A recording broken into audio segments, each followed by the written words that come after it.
Hello and welcome to our next session. We are here for session two with Sherry Duncan for Identity Was the Breach.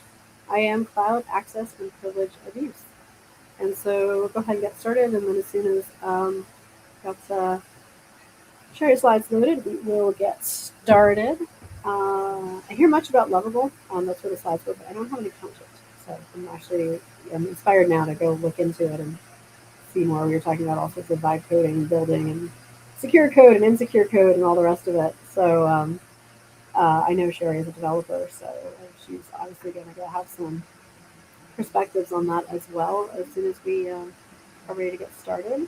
So just give us a second and we will get going. I'm super excited about this. And we covered a lot of great ground, Josie. Thank you so much for setting the stage for everything that follows. I think we really covered a lot of really good information about how we want to be thinking about AI and ending at that conversation with the point about governance. Where do you start? And we had sort of had that question, and you were starting with saying it's identifying the assets. And John had said the same thing too. It's all a business decision. I remember in one of my early cybersecurity classes in law school, that's what they were saying about, there's no such thing as perfect security. It's only just kind of how much you're willing to invest versus how much risk you're willing to take. But then there's the compliance regulatory framework where there's real consequences or there's reputational damage. So there should be enough of a stick to do the right thing. And down. See where Sherry will be back in a second. Then You're go ahead. ready? Oh yeah, we're ready when you are. Okay, cool. Do you Oops, let have me go your back. slides? I do, but I still can't share it. Can you email them to me? Yes, let me see if I can email it to you.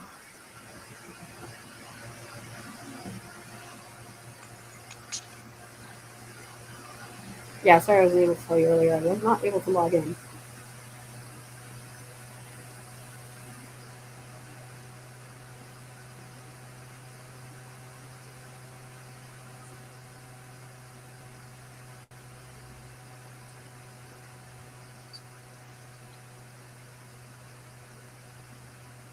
All right.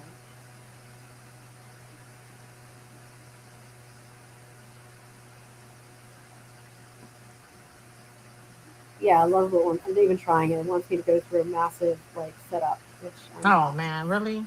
Yeah, it's not very friendly for sharing. Goodness. Um, and then I put it in GitHub too. Let me see if I can download from GitHub. You can just share your screen if you've got access to it. You can just. Oh, you don't know how to. You're having trouble actually sharing your screen. Got it. Okay. Right. It's just at the bottom. Should be. It should have the. Everybody's got permission to share. Can you send it to me like they do on Zoom or no? Nope. You have to. You can give me the sides and I can upload them, or you can share them yourself. Oh, here we go. String.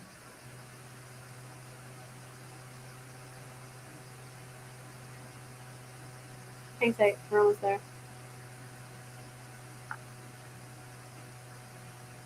Camera, microphone, portrait, audio, voice, everything but share screen. StreamYard. At the very Enter. bottom vertical bar. No, sorry, I'm saying horizontal bar, not vertical bar. Very bottom horizontal bar.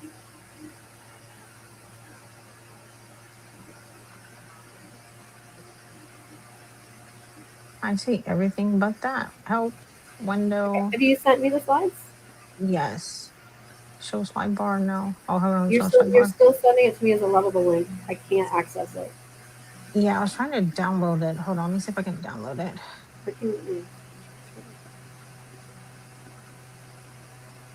Right. StreamYard. No. Settings. No. File.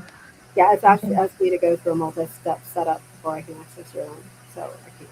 Map view. Slide bar. No. Exit pool. Minimize. I'm doing minimize and maybe I'll see it there. No.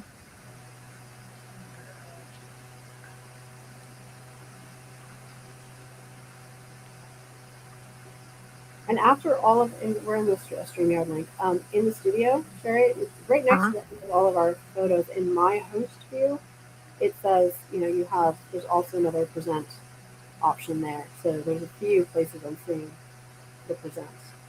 Hold on, let me StreamYard. StreamYard settings. Hide StreamYard. Hide others. No. File. Edit. Format. View. Oh, let me show slide I have it, let me over. make sure that I can read someone's slides before we begin because I was like, oh, it's a link. No problem. I'll get to that later. But Oh, show slide bar. Let me see if that helps. No.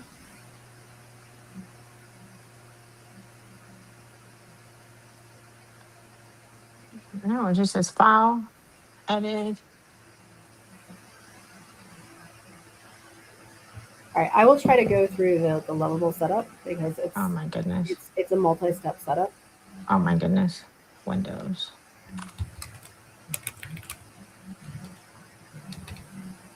Can you just begin and I'll go through the setup. Okay, you want me to just start? Just start. Yeah, I'll take the time to go through the setup. Hold on now.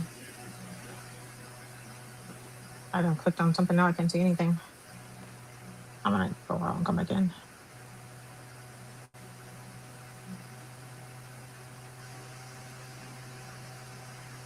Okay, here we go. No, I have a black screen.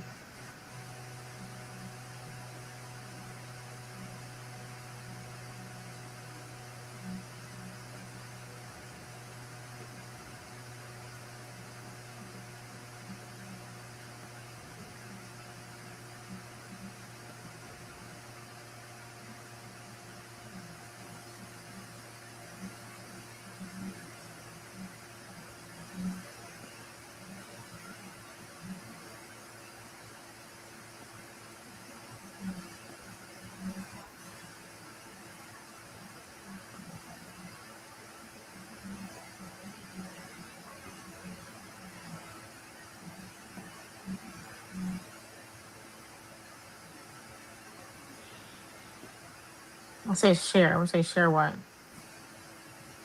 No, that's just the streaming. No. Okay. I'm just go through the slides and then when you connect or let me know. There. Um, let's see what we can do. I'm going to try to share my screen within the lovable. Okay. Technical difficulties. Okay, I'm probably seeing too much of the level of screen. Let me see if I can get it onto full screen. Okay, so when I do this, I won't be able to see our screens. Everybody's here, everybody's off camera. Sherry, it is you. You should be able to see it now. Yes, I do. Okay, and I'll just move it as you go. All right, thank you for everybody's patience. Um, so we are ready to go. Sherry, the screen is yours. Okay, great. Today we're going to talk about identity, the breach, and the cloud, IMA, privilege, and abuse. 80% of the breach is involved by identity. Today we're going to talk about the 5 A's and zero standing privileges. The anatomy of the modern cloud breach, why attackers love Azure's identity. 80% of the breach is involved compromised identities, not malware. Number one is initial access, phishing, MFA. You have to do discovery. You have to really look at the privilege escalation, the lateral movement, and the storage and the data. Attackers are legitimately Azure CLI PowerShell. They are actually part of our IT staff.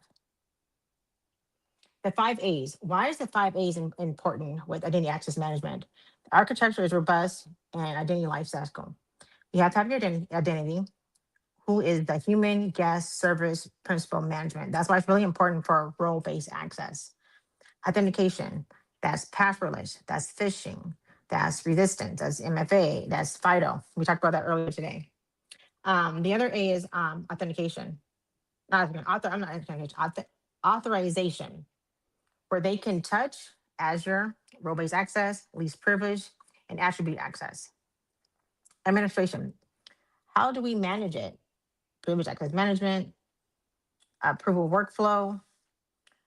What's really important is audit. We need audits so that we can identify who has what. I always say, who's in the zoo, what do they do?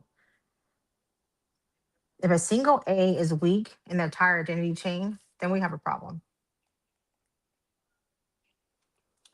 Microsoft Entra ID is a powerhouse for conditional access. The great thing about conditional access is you have to make sure it's configured properly, and it definitely works. You definitely need your multi-factor authentication.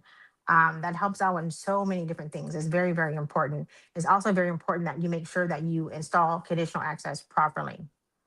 And then after that, you have to manage your identities, um, where the password is being stored, the credential, and then also we talk about inter ID protection.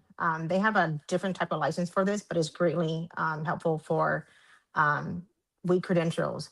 When you do your policies for password management, it's great, a great tool to use.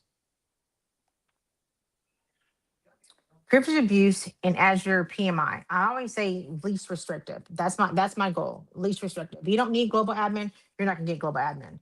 So my thing is make sure that you are secure and you're protected with a global admin. A lot of times corporations installed different applications for password management. And if you have an admin ID, you log in a different credential so that we can monitor who's logging in. PIM is just in time access. Um, Everyone's not permitted. It's active or per role. There's a timeout within 8 hours. And it definitely requires MFA. Zero trust privileges.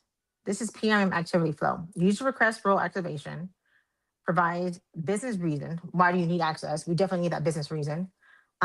Complete phishing at MSA resistance. That helps a lot with a lot of phishing attempts that a lot of corporations have. And definitely manager approval. If you need access to, or to be a global admin, we need a reason why, and we need someone to approve that. Um, Role active define per window. Like for example, if you have a local machine and they want to install an application, we'll create something for you so you can log in and you can do that. Um, and it auto expires, which is great, so that we can also monitor that. And also we have the audit logs. I'm probably going a little fast because since we're a little bit late, but we're on the last slide now. Um, Identity is your primary defense. It's aligned by strategy with the 5A, leveraging the power of intersuite. We are not stopping threats in identity, but we're concerned about starting threats as a primary line of defense. Account, authentication, authorization, administration, audit. Zero standing privileges with Azure PIM. Conditional access is login. Managed identities is no secret to sprawl. That concludes the presentation. All right. Well, we have time to talk. So let's have a conversation about this. We've got all of our illustrious panels. This is a great opportunity to talk about it because um, I'm curious between personal identity versus now we have machine identities coming into the mix, and obviously the acceleration of AI. So let me go ahead and just let's change up our screen a little bit and get everybody into the mix. And Sherry, if I can put you in the hot seat, and Sure. we can discuss when I come back on camera. Yeah, I kind of rushed through it because I know we were kind of delayed on time. So, That's fine. We actually have but we now have 20 minutes, so let's have a conversation. That is great. So thanks everybody for your patience on getting us here. But Sherry, yeah, if you can come back on camera when you get a second, and let's talk about it. Uh, just switched my screens. Okay, Sherry, there you are. Hey, Sherry, good to hello. see you. Okay, so identity as the management. Let me start with Jersey. What are your thoughts and feedback and conversation and questions and comments and expertise?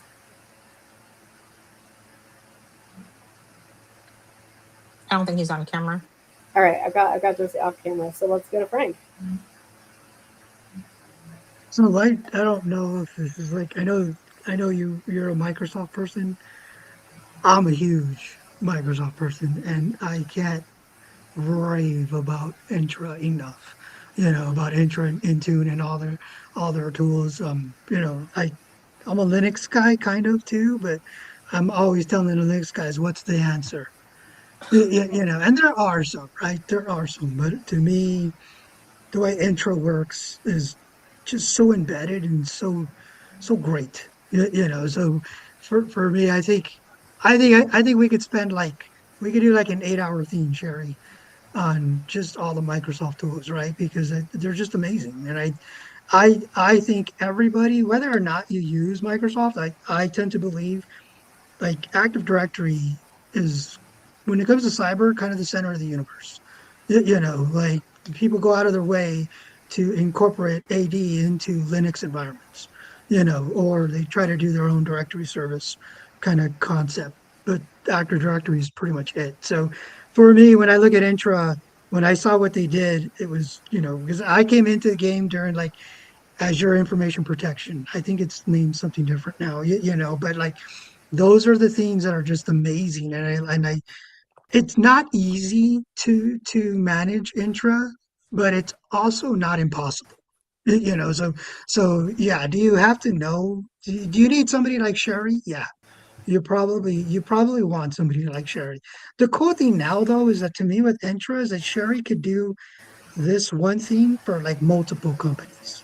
So like you don't need just one dedicated. I mean, I'm not trying to put anybody out of I job here, but understand. like Yeah, I think it's so cool that like somebody like Sherry could come in and like I got you and provide an effective kind of concept. And you're going to see later what I'm going to talk about is how do we monitor that, right? Because like you'll go out and you'll create this amazing kind of like program, this identity program, and then you want to be again cocky about how solid it is and how it's maintained. So no, I love Intra and I love all these things. Yeah, I was working for a startup company and they had MFA configured, but with that conditional access, it wasn't configured properly. So then we put in a policy to change their password and nobody can log in because the conditional access was not configured properly. So I had to go in and configure it and identify what's right, what's wrong, and then I had to create a policy on that. Okay, we did this because of this. So it's very, very super important that number one, it's installed. Number two, it's installed correctly. Yeah. And then to me, the cool thing about it, another cool thing about it is that, see, I'm a huge PowerShell guy. Like I love PowerShell to me is the single biggest, like it's freaking peanut butter as far as I'm concerned. So like the fact that you can just kind of like use PowerShell in the back end to kind of monitor and do everything that you need it to is just amazing. Yeah, it's very, very helpful for our onboarding and offboarding users.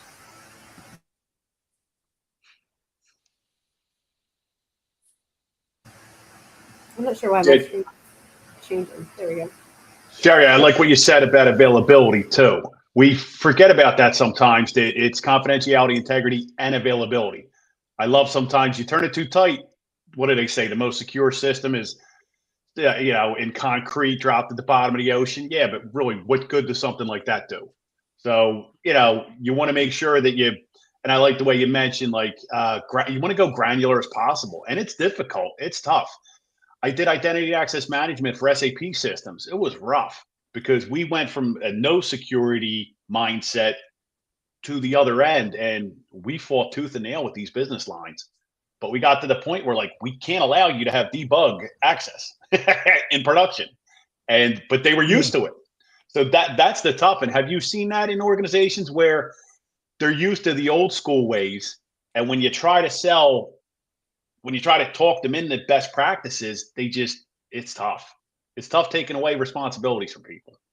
Definitely. Like Frank said, he's a Linux guy, and all you guys want root access. I'm like, give me a Yeah. business reason why you need root access. Yep. I'm like, show me what you're doing and see what you need root access for. And you Yeah. can, justify that, then, and that's where we came up with PAM too, so that, you can use CyberArk and you can log in. So Yep. you think you need root access and do what you need to do, and then still do your job at the end of the day. Absolutely. Yeah, And usually yeah, there's other ways, like you said. You can sudo. You can. I get it. If you truly need root, that's an emergency situation, and that's what the admins always came up to me because they were like, "Well, what if it goes down? If it goes down, all bets are off. Okay, we're going to give you whatever you need. Like break the window. But until that comes up, we're not giving you, like you said, we're not giving you root. You have to give me a business technical limitation, or Rome better be burning. One or the other. Right. Yeah. and the time-based thing was a huge thing. To me, the only thing I would love to see is, so in the military we had like enterprise admins, right? And I was fortunate enough to be one. But the way we did it was we always wanted two people integrity, especially with an enterprise admin, right? So the way we implemented it was I was like the first name, and like John would be the second part. So it'd be like Frank dot McNichols. Did I say that right, John? Yeah. Yeah. Again, Yeah. I'm sorry. I'm Mexican, man. I'm sorry. I'm sorry. So like, so that's the way we would do it, right? So I knew part of the password, and then he would know the second part. So no one person had access. I always, like, whenever I was in the military working with Microsoft, I was like, dude, you need to make CAC authentication for two people. Wouldn't that be amazing? Like, to where like you both have CACs, almost like we see it in the movies, right? They both put the key in, three, two, one. Maybe not that, sophisticated, but I do think that they need to get to that point where like you can have two people, verification, so that so that some things can't be done without two people. Because I Right. think that's the only thing that, like, to me, Intune, and a lot of these things are missing, is that kind of capability where the trust but verify, or two-person integrity. I think that would be amazing. I mean, I think you could, Frank, you got to bring up a good point. I think they could do it now with alternate tokens or YubiKeys or some kind of hardware device. Okay, we're both in. We know it's Frank. We know it's John. Yeah. Restart the system. Or, you know what I mean? Like, something crazy that you should only do with approvals or in an emergency situation. I think Sherry can make it happen. I don't know. Sherry, Definitely. I think you can make that happen. I believe in you. I believe in you. Definitely. Definitely. Sure, I'm fighting with our system here. It keeps switching us. So, Oh. what are some of your favorite? So we're talking about Microsoft. What are some of your favorite Microsoft tools? Obviously, it's everything from Enter ID to Defender to there's the SOAR, there's the SIM, there's uh, Sentinel. I mean, they have so many different product lines for different purposes. Talk a little bit about just your experience, what you love, what you use, what you recommend. We're doing a lot of with the role-based access. The great thing about it is there's a module in Microsoft. I can't think of the top of my name of my head, but where you can do access reviews, which is amazing. So you can see who's in a zoo, what they do, and then you can do reports on that, and then you can send it out to the manager and say, okay, do you really need this? If not, then let's remove it. And then if you need to add it back, you still need a business reason for that. So it's great for me to do my access reviews because like I said, when you first go to a company, everybody has rights to this and this, this, and this. So we're definitely scaling back. So from there, it was really, really good to do those access reviews. Sherry, I like that point you made. And Frank, it goes back to your accountability, but this is where it's used in a good way, because if you turn to the manager and go, do your people need this? We're holding you responsible. You approve this. You said that they needed this. We didn't think they needed it. We didn't like them having it.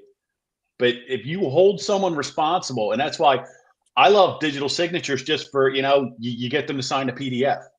It's amazing when you put a PDF in front of somebody and go, yeah, sign that with your CAC, your PIV, your YubiKey, whatever it is. And they go, okay. And they look at it and actually look at it instead of just going, yeah, they need all that. Do they really? Right. Yeah, exactly. They're. I think they just took everything to another level. With when you look at their Office 365 kind of capabilities, like, it's awesome. I mean, the ability, hey, I lost my laptop. Okay, let me remotely wipe it, and things like that. And what's funny, so like I'll give you guys, I won't say the DoD, but like you know, an agency struggled with like kind of like we got introduced to the technology of being able to know where the systems were so we could remotely, do stuff to them. And they were like, no, we don't want that. And it was like, yeah, dude, that's like kind of antiquated thinking. Like this new way of thinking, you shouldn't want to know where your systems are. So something happens to one, you know where it's at, right? And they provide those kind of capabilities. Like I don't know, I'm trying to think of my Intune. favorite Microsoft tool. Yeah, Intune is Yeah, great for right. that. Yeah. I'm a huge. So this is how old I am. I started I got introduced to Microsoft with SMS. So even before, I don't even know if you guys know what SMS is, but SMS was like the pre or the guy that came before SCCM, So like to me, I'll always be an SCCM guy. Kurt Branch, Intune, I think is like where they're going now, and its ability to do pretty much almost like it. I tend to believe almost any organization that I go to, their Intune SCCM kind of program is using the program like at 15, maybe 25% of its actual capabilities. You So definitely have to. You yeah. definitely have to. You definitely have to tweak that. And when it ties into Defender, it's great because with Defender, it ties into the application, it ties into the cloud, it ties into the hardware, and it tell you what needs to be remediated or your password's too weak. And that's where a lot of times I go through that when I do an audit to identify. Okay, we need to do this policy. We need to do this policy. We need to implement this. So it's a great tool to tie in together. And it's pretty cool. So like kind of what my company does is we kind of do that, but we do it kind of independent of those tools. Because I kind of always believe in the trust but verify kind of concept, and I'll always have a like kind of like a little bit of a hesitation when people tell me, I'm like, well, what are you using as your vulnerability scanner? They're like Defender, and I'm just like, man, like should I'll always kind of like struggle with that. I'm not saying Defender's not good at all at it. I just always will believe that you want to kind of have separate things doing separate things for your cybersecurity. Definitely, you definitely have to have another endpoint And analyze besides Defender. We always have to you tag team like you Sentinel Yeah. One. definitely don't want to put your eggs in that one basket, right? All the Microsoft stuff, right? Yeah. But to your point, I mean, Entra is great, and Intune is great for your MDM. So everything that you're kind of working as an ecosystem is important to kind of, align it to that environment.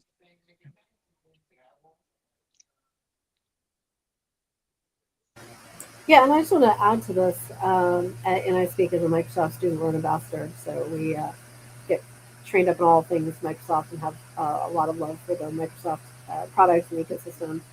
And that just kind of saying to anybody watching this, like Microsoft Learn has everything, and you just go to Microsoft Learn and you can go through the workflows. And don't be intimidated by them because sometimes it will say, "Oh, 5 hours." And it's like, no, not really. If you need the lab is there, and that might take you an hour. If you don't need the lab, and it will take you a lot less. I also use Microsoft Edge for the read it to me because they're all sort of written modules. So I'll just kind of chill and listen. And then at the end, they have a little sort of knowledge check. So if it's something that feels like review, you can just jump right to the knowledge check and then do that. And I also have to remind people these are not proctored exams. So if you need some AI to help you in your knowledge check, you can always do that. Sometimes you just the goal is just kind of move through it. There's just an amazing amount of information out there and learning materials to get started with all of this stuff or just get familiar. Definitely, that really helped Gary, me with my conditional access because it was so complicated. And I'm like, okay, where do I go? It's like I figured this and this didn't happen, so I had to, how like you read the book and Microsoft says this, does this, but it doesn't work, so you have to figure it out. Gary, are you starting to see kind of like the gaining momentum of companies starting to implement what everything that like Intra brings to the table? Are they starting to get it? I guess is the kind of question I'm asking. Definitely not because I would say 75% of the company is inter ID based. So you have to kind of, you know, Microsoft has it that way where you have to adapt and learn and buy this license for this and buy Yeah. this and that, which is annoying. But hey, that's the Microsoft way. And But it helps out when you're doing management, central management for the different products. that's gonna actually share like the licensing model, the E3, the E5, whatever. Now they call it something else. I don't even know what they call it nowadays. Like how's that? Like that's kind of like the canary in the gold mine of how they're gonna be, working with it because it's all about the licensing model at the end of the Definitely. day. Yeah. Yeah. Once a quarter, I meet with my resellers. Okay, when did this expire? Okay, what's going on with this? Because it's constantly changing. Yeah, it sucks. Like their licensing model is rough. It's rough. It is rough, but it is what it is, right? I mean, I'm pretty sure that like in the back, in some room somewhere, somebody understands it. Oh, that's a good question. So yeah, I've just got some questions coming in from chat. What are some common configurations that organizations may overlook when setting up identity security from the cloud? The first one that I was it was multi-factor authentication. Um, so a lot of people work from home, and so they didn't configure it properly. So when you roam or you leave the office, when you go back home, you should re-authenticate and ask you to log back in. And a lot of times that's not turned on, so you got to change it like per device or per location, so that it's constantly asking you to re-authenticate, especially like to emails. If you're in accounting, I'm like every hour I figure you should be re-authenticating because you're dealing with money. Same thing with legal, depending on what role that you have. Sounds good. And then And the next, and oh, go and ahead. share is that with VPN or no VPN or VPN agnostic or like when you're saying re-authenticate, are you talking about strictly for the Microsoft environment or also through the VPN if they're remote? Like how does that play into it? All the above. When you do the Okay. conditional access, it'll tell you remote, it'll tell you VPN, it'll say different. Hmm. There's different things that you check, and I just check them all. And then it also will Okay. tell you like how often. And then Okay. certain applications is like how often. And it Nice. sucks. I mean, anybody who's ever worked in the DoD, they hate it, because like you pull your cat card, damn, you walk away, damn, but it's required, right? And that's the hard part, right? I would like to know in your experience, how do you tell that story so that leadership buys into it? Because they just want to get on their computer and make it easy, right? So, like, do you have any good like stories to tell people as to how to go about selling those kind of concepts to leadership so that that does get implemented correctly? Yes. So I also work with physical security as well. So we're doing a tabletop exercise, and we had an event, and the front door was open. And so I'll have someone walk to their desk and just log into someone's computer. I'm like, so now you see why it's important? I'm like, I'm not making these things up. I'm like, it's important to have this because you're open to the kingdom and you don't want everybody to the kingdom. Yeah. So those Yep. tabletop exercises is really, really important because you telling them you have a presentation, this makes sense to them. But when you have an actual example, then it definitely relates to Yeah, it's them. the whole security versus convenience thing. I don't know. Do we have time? I'll tell you a quick story. Sure. It's funny as hell. So in the military, I was on the red team, and we had this one girl, and she wasn't ugly, if you know what I mean. Like she could get into places, and she actually got into a facility behind the flight line, which is like it's huge, right? Like getting into the flight line is huge. And she got in, and she was able to put a vampire tap in like one of their facilities. And it was so funny because when we were doing our out briefing, the wing commander, the guy who runs the base, was like, I want to meet her. And we were like, yeah, you do. Uh, It was pretty bad. yeah. I totally relate to you That's and the social engineering. yeah, exactly. I totally relate to you and John because I'm a military brat. So I totally understand what you guys are talking about. Um and then with Yep. Bryce, Bryce, the not know before, we do a lot of training so that they can help, understand it as well. But with me, with my know before training, if you fail something, then you have to take another test Yeah. and say, okay. And then sometimes you have to sit down and, have a conversation with them and help them understand because a lot of times they don't understand, like, okay, my urgency is not your urgency. So you have to, team up with them. Let's take more question before we wrap it up for today. How do organizations get a handle on NHIs and agentic identities in their environments? What I normally do is I do an audit. Like I said, who's in a zoo and what they do. So I identify every person that has access to the domain. Number one. Number two, I make sure all the yes accounts are disabled. Make sure all the anonymous accounts are disabled. And then from there, identify if you're a vendor, if you're a user, an admin, and then if I don't know who's what, then we usually there's like a manager in there and the attributes. We can identify, okay, who's this user? Is it a valid user?